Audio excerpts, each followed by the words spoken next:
Hello everyone, আসসালামু আলাইকুম সবাইকে।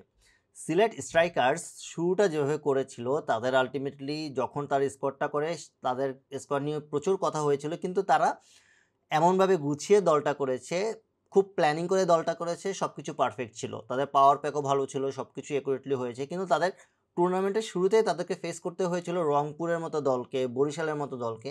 সেখানে তারা আলটিমেটলি প্রথম 3টা ম্যাচে জিততে পারেনি। পরবর্তীতে তারা ভালো কামব্যাক করে এবং বাকি দলগুলোর সাথে জেতা শুরু করে, যদিও তারা চিটগং কিংসের সাথে লাস্ট ম্যাচটা জিততে পারেনি। এবং তার অন্যতম কারণ হচ্ছে তাদের ইনজুরি প্রবলেম। তাদের ফরেন প্লেয়ার যারা ছিল সবাই ভালো প্লেয়ার, কিন্তু সেই জায়গা থেকে রাকিম কর্নওয়েল এবং রিচ চপলি এই দুইজনেই যখন একসাথে ইনজুরিতে পড়ে যায়, তখন তারা আলটিমেটলি লাস্ট ম্যাচটাতে তাদের যেটা বেস্ট 11 ছিল সেটা নিয়ে নামতে পারেনি, এবং দ্যাটস ওয়াই তারা আলটিমেটলি ম্যাচটাও খুব একটা ভালোভাবে জিততে পারে নাই, হেরেই যায় শেষ পর্যন্ত। এবং সেই জায়গা থেকে তাদের পরবর্তী ধাক্কা যেটা আসে সেটা হচ্ছে রাকিম কর্নওয়েল শেষ পর্যন্ত বিপিএল থেকেই চলে যেতে হয় তার ইনজুরির কারণে, এবং সেটা তাদের জন্য একটা বিশাল ধাক্কা। এই জায়গাটাতে বিশাল ধাক্কা এই কারণেই, দেখেন রাকিম কর্নওয়ালের একটা প্লাস পয়েন্ট ছিল, সে যদি রান করে সেটাও ভালো ছিল, যদি রান নাও করে সেটা তো খুব একটা প্রবলেম ছিল না। তার অন্যতম কারণটা কি, সে বোলিং দিয়ে যেভাবে কাভার আপ দিচ্ছিল সেটা তাদের খুব ইম্পর্টেন্ট ছিল। সিলেটের আলটিমেটলি প্রবলেমটা হচ্ছে তাদের পারফেক্ট বোলিং কম্বিনেশনটা তারা রেডি করতে পারেনি। যখনই রাকিম কর্নওয়েল 4টা ওভার করে দিচ্ছে, 4টা ওভার সে চেক দিয়ে দিচ্ছে, সেই জায়গা থেকে সিলেটের জন্য এটা খুব প্লাস পয়েন্ট ছিল। এখন তাদের কাজ হবে এমন একজন প্লেয়ার আনা, ফরেন প্লেয়ার আনা, যাকে দিয়ে সে 4 ওভার বোলিংটা সুন্দরভাবে করাতে পারবে, যেখানে খুব একটা রান দিবে না এবং ব্যাটিংও আলটিমেটলি একটা সাপোর্ট, ভালো সাপোর্ট দিবে। রাকিম কর্নওয়ালের ব্যাপারটা দেখেন, সে বোলিংয়ে তো সাপোর্ট দিচ্ছে, তার ব্যাটিংয়ে দেখেন সে যেদিন দাঁড়াবে সেদিন সে সেঞ্চুরি করে ফেলতে পারবে, এমন ধরনের হার্ড হিটার ছিল। সো এই জায়গা থেকে একটা বিশাল লস তাদের জন্য, বাট এটা কাভার আপ করার তাদের এখনও সুযোগ আছে। তাদের এখনকার যে ম্যাচগুলো পরবর্তী, সেখান থেকে তাদের যেহেতু বড় দলের সাথে খেলা শেষ, মোটামুটি শুধু বরিশালের সাথে একটা ম্যাচ আছে, তাদের এখন উচিত হবে বাকি ম্যাচগুলোতে ম্যাচ বাই ম্যাচ ফোকাস করা। তারা যদি ম্যাচ বাই ম্যাচ ফোকাস করতে পারে, তাদের জন্য কাজটা খুব ইজি হয়ে যাবে।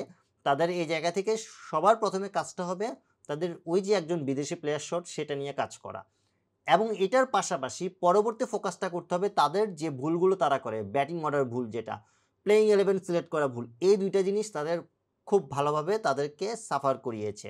সো আমার মনে হয় তাদের ব্যাটিং অর্ডারটা খুব চিন্তাভাবনা করে নামাতে হবে। তারা মানসি এবং স্টার্লিং এই দুজনকে আসলে খুব ভালোভাবে ইউটিলাইজ করতে পারতেছে না। জাকির হাসান প্রত্যেক ম্যাচে সাপোর্ট দিচ্ছে, কিন্তু সে সবসময় সাপোর্টটা দিবে না। সো এটা বুঝে আপনাকে নামাতে হবে, আমি স্টার্লিংকে কখন নামাচ্ছি, যে টাইমটাতে নামাবো সেই টাইমটাতে আসলে সে রান করতে পারবে কিনা, এগুলো আমাকে চিন্তা করতে হবে। সো এখানে তাদের টিম ম্যানেজমেন্ট একটু ভুল করছে। আমার মনে হয় স্টার্লিংকে শুরুতে নামালে মানসির সাথে সেটাই মনে হয় ভালো হবে। ফার্স্ট ডাউনে যদি রনিকে নামায়, অথবা ফার্স্ট ডাউনে স্টার্লিংকে নামালে রনি এবং জজ মানসি সে শুরু করলো, তারা দুজন শুরু করলো, সেটাও প্লাস পয়েন্ট হয়। যাকেই 4 নম্বরে খেলুক সেটা খুব একটা যাকে রেখেছে প্রবলেম ক্রিয়েট হবে না, কারণ সে জানে কীভাবে এই পজিশনে খেলতে হয়। সো এটা নিয়ে তাদের একটু কাজ করা উচিত। তারপর নাহিদুলকে তারা শেষের জন্য ফেলে রাখা, সেটা আমার মনে হয় ভালো হয় না। মিডল ওভারগুলোতে আলটিমেটলি নাহিদুলকে খেলালে নাহিদুল সিঙ্গেল নিয়ে খেলতে পারবে, সেটাতেও তাদের ফোকাস করা উচিত। সো আমার মনে হয় এরকম ছোট ছোট বিষয় যদি তারা ফোকাস করতে পারে, তাদের জন্য একটা ভালো রেজাল্ট চলে আসবে। সবার আগে তাদের 4 নাম্বার বিদেশি প্লেয়ার কে খেলবে সেটা নিয়ে কাজ করতে হবে। এখন পর্যন্ত তারা কোনো আপডেট দেয় নাই, সেই জায়গা থেকে তারা হয়তো বা সামিউল্লাহ শেনওয়ারিকেই খেলাবে।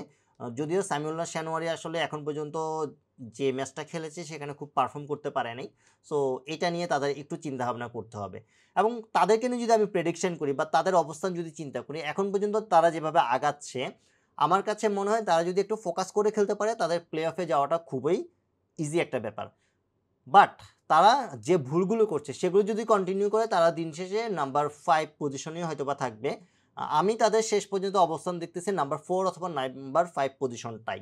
এই দুইটা পজিশনে তাদের কোন একটা তারা শেষ পর্যন্ত থাকতে পারে।